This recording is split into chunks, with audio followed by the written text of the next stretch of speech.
Available to God means complete availability.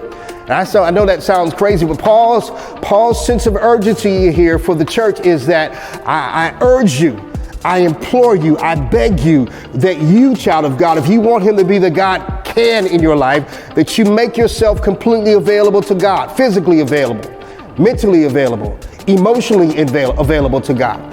That Paul says, if you really want God to be the God can in your life, you've got to come out from behind the curtain and get onto center stage. You've got to make yourself available. You've got to give God full access to your mind, full access to your heart, full access to your physical being, full access to your emotional being. You've got to make sure that you're available to God. There is a reality that some of us have gone through during this pandemic season, during this season of social unrest. And that reality is that many of us have had to stop and self-assess, where am I with God?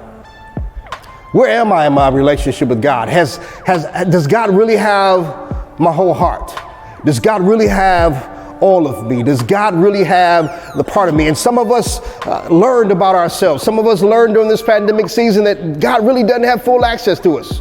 As we began to sit and assess and go through these difficult times where we have had anxiety, we've had struggle, we have had to realize that maybe God doesn't really have a hold of me the way that he should. And God says here through the word, through the Apostle Paul's writing, he says, present yourselves a living and holy sacrifice.